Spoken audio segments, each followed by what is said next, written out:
Hi, I'm Paul Offord and I'm going to run through this final part of my series looking at a USB problem with Wireshark. So just a reminder, we have some software over here called JS8 Call running on a PC.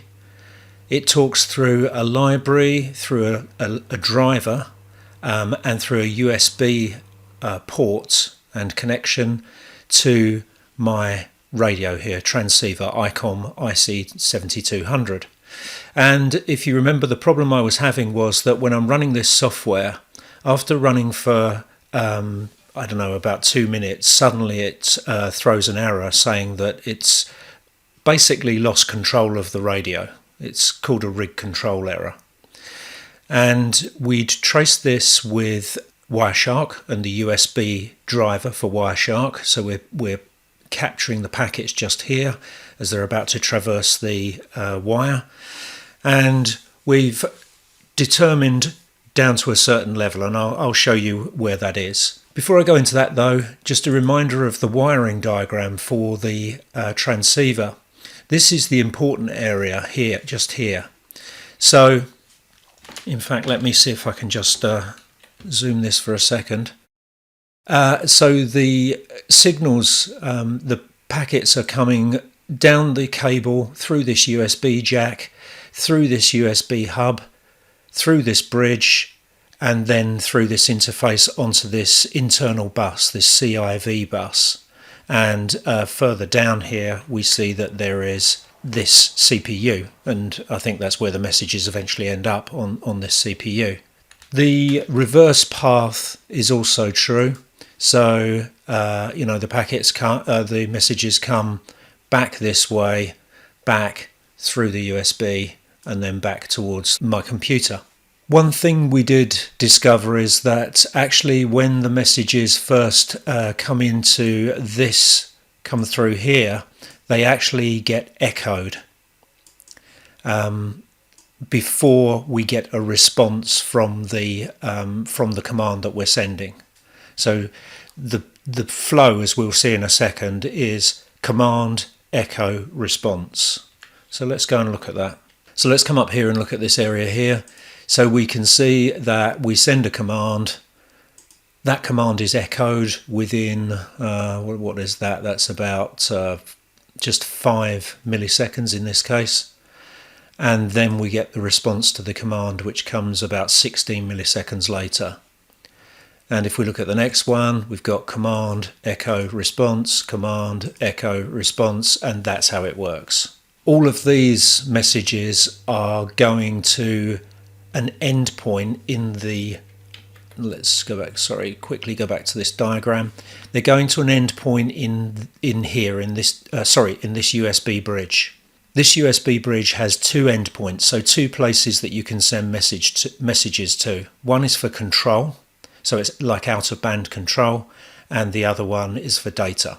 The data endpoint is number 1, so this is bus 3, device 7, endpoint 1.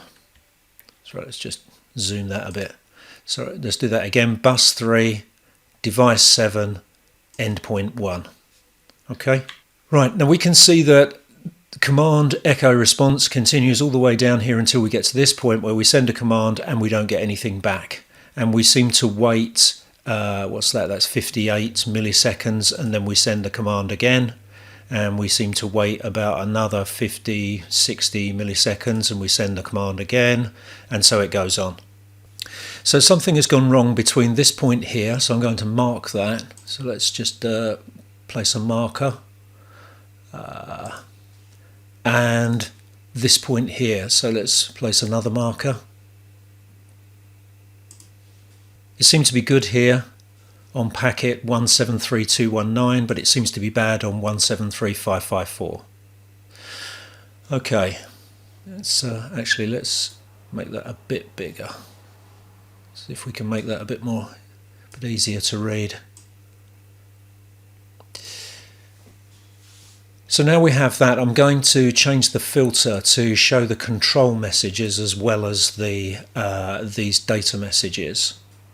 Okay, so read operating frequency was the point where it went wrong, wasn't it? And there's the last good example. So let's look at what happens around the time of this read operating frequency. So this has taken us down another level. So this is like looking at HTTP application messages like this one, and then looking at the underlying TCP, which obviously has more control and ACKs and all sorts of things in it. But in this case, we've got just the USB protocol. This seems to follow a pattern. I'm looking at the time gaps here. So this seems to be the start of a new sequence. So my PC is sending the radio a setup message. So I've added a column in here called control transfer stage.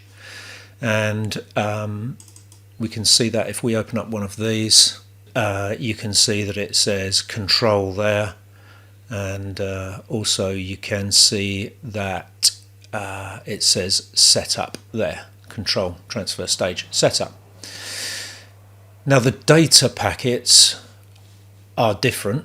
These are data packets, so these aren't control packets. These don't have that same setting in them. They don't have that control transfer stage setting. And you can see that the transfer type this time is URB bulk instead of status. So, or control rather. We've got this additional thing, this column here, and if you look at the sequence starting at this point here, we have setup, data, status. Then we actually get some data from the host to the radio, and then we get some more commands, and obviously things haven't worked correctly from there. Okay, so let's go and compare this to another part of the trace. So here we're looking slightly earlier. We have a read operating frequency, we get the echo, and there's the response. So this is a working sequence, an equivalent to the one on the trace on the left. And if we back up a little bit from the read operating frequency, we've got this gap. You can see the two host messages, setup, data, status, coming back from the radio back to my PC, and then we get the actual command being sent. And then what we should see is setup, data, status, setup, data, status. I think this is basically just polling for the response. Setup, data, status, and then we actually get a response. Okay, and this time it is the echo. Sorry, not a response, but the echo, and then we get the data. So in our case, we don't get anything like that. We send the read operating frequency command, and we do get the following setup, but then we don't get a data message coming back from the radio.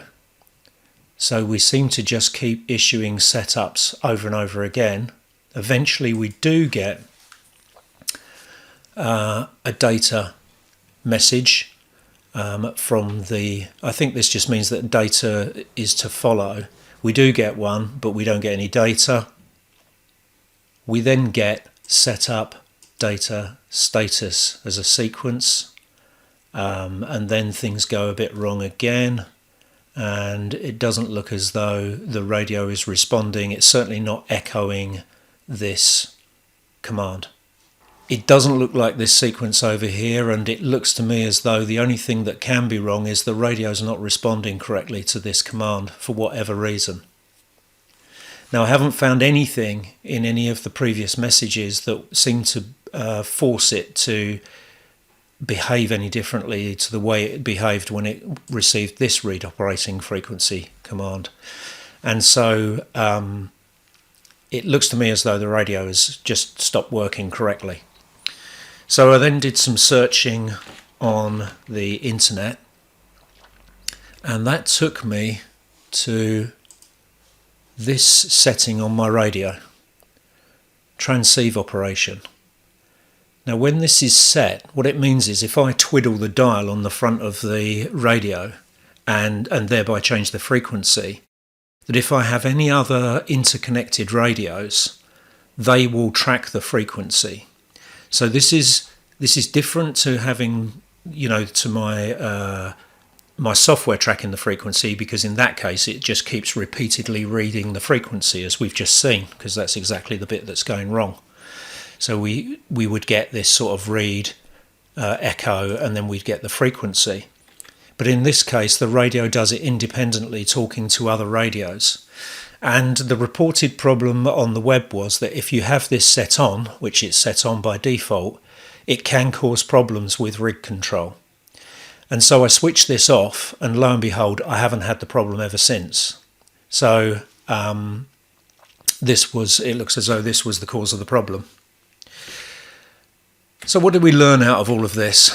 Well, the main thing we've learned is that you can successfully trace USB traffic with Wireshark, and you can get meaning out of it. You just have to understand a few basics. You haven't got to be a USB expert. As you can see, I've glossed over many of the details here. The main thing here was for me to be able to tell whether the problem was the software running on my PC or whether it was the actual radio. And in fact, since solving this problem, I had another problem where the frequency kept changing on my radio while it was transmitting. I thought it was a problem with the radio picking up antenna noise, but it turns out that when I traced it, it was the software sending a command to keep shifting the frequency. And when I then followed up with some people on a forum, I was told that that's normal operation. It's just the software is trying to center the frequency around the what's called the passband of the radio. So it can get you to answers really quickly, even in this particular scenario. I guess in an enterprise, you don't do much USB type work, so I'm not quite sure how useful this is for enterprise computing, but I hope you found it interesting even so. Speak to you soon.